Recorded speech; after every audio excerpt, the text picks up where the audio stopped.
నమస్తే అమ్మ, అందరూ బాగున్నారా? ఇదిగో ఈరోజు మనం చిరుధాన్యాల్లో ఒకటైన రాగులు, ఎంతో బలమైన ఆహారం రాగులు.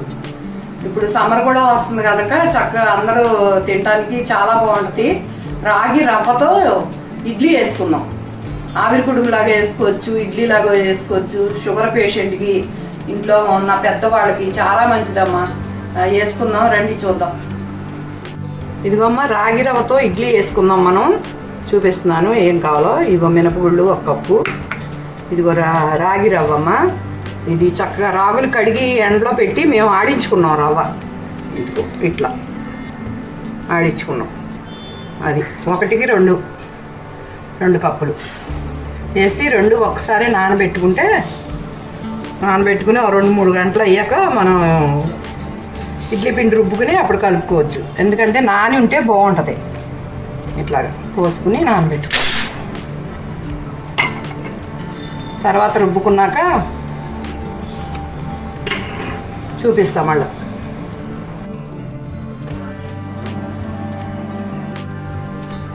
ఇదిగో అమ్మ, మన పప్పు రుబ్బుకున్నాం. ఇదిగో రవ్వ కూడా చక్కగా నానింది. 2 సార్లు వంపేసుకుని కడిగి నీరే నానదని నానబెడతాం అనమాట. 2 సార్లు వంపేసుకుని చక్కగా కలిపేసుకున్నాం. మీకు ఇంకా ఎక్కువ ఇది అలవాటు లేని వాళ్ళు ఏం చేస్తారంటే 1 ఇడ్లీ రవ్వ వేసుకుని 1 ఇది కూడా వేసుకోవచ్చు అమ్మ, బాగుంటుంది. డైట్ చేసేవాళ్ళు అయితే చక్కగా ఇలాంటివి వాడితే, షుగర్ పేషెంట్లు ఇట్లా వాడితే చాలా బాగుంటాం. ఈ ఇడ్లీ మేము వారంలో 2 సార్లు వేసుకుంటాం. ఇట్లా చాలా బాగుంటుంది. డైటింగ్ వాళ్ళకి అయితే మంచి న్యూట్రిషన్ ఫుడ్ అనమాట ఇది. ఇలా కొర్ర రవ్వతో, రాగి రవ్వతో, రవ్వ చూడండి ఎంత బాగుందో. పట్టించుకున్న రవ్వ అనమాట. 1 గ్లాసు రాగి రవ్వ, 1 గ్లాసు ఇడ్లీ రవ్వ వేసుకోండి అమ్మ. మీరు అంతగా ఫస్ట్లో అలవాటు లేని వాళ్ళు, డైటింగ్ వాళ్ళు అయితే చక్కగా అంతా ఇదే వేసుకోవచ్చు. వేసుకుని చక్కగా వేసుకుంటే కమ్మగా ఉంటుంది ఇడ్లీ. దీంట్లోకి ఏ చట్నీ పెట్టుకున్నా కానీ చాలా బాగుంటుంది. కారపొడి, పప్పు చట్నీలు, అల్లం చట్నీ అన్నీ బాగుంటుందమ్మా. ఇదిగమ్మా, దీంట్లో కొద్దిగా సాల్ట్ కలుపుకుని పొద్దుటే టిఫిన్లోకి వేసుకున్నాం. ఇడ్లీల రేకులో అయినా ఇడ్లీలాగా వేసుకోవచ్చు. లేకపోతే ఇదిగో ఆవిరి కుడుము పాత్రలో అయినా ఇలా వేసుకోవచ్చు అమ్మ. ఇది వేద్దాం.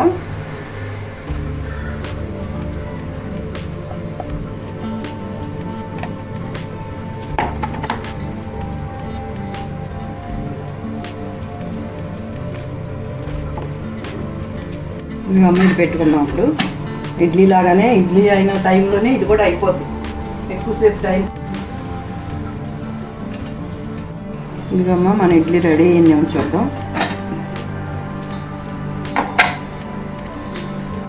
చక్కగా రెడీ అయిపోయింది. కొద్దిగా ఆవిరి తగ్గాక అప్పుడు మనం ప్లేట్లో పెట్టుకుందాం.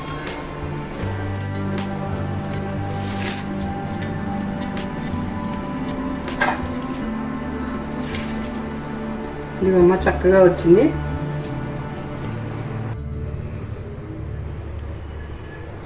ఇదిగో అమ్మా, ఇదిగో ఎంతో బలమైన మన రాగి ఇడ్లీ తయారైపోయింది. చక్కగా ఆవిరి కుడుము పాత్రలో వేసాను. ఇదిగో కారపొడి, ఇదిగో అల్లం చట్నీ, ఈ రెండింటితో సర్వ్ చేయండి. చాలా బాగుంటుంది, చాలా రుచిగా ఉంటుంది. బలమైన ఆహారం, డైట్ చేసేవాళ్ళకి ఇంకా బలమైనది. ఒకసారి చేసి చూడండి అమ్మా, ఎలా ఉంటుందో చెప్తురు. కానీ చక్కగా చేసుకోండి, ఆనందించండి చేసుకుని తిని.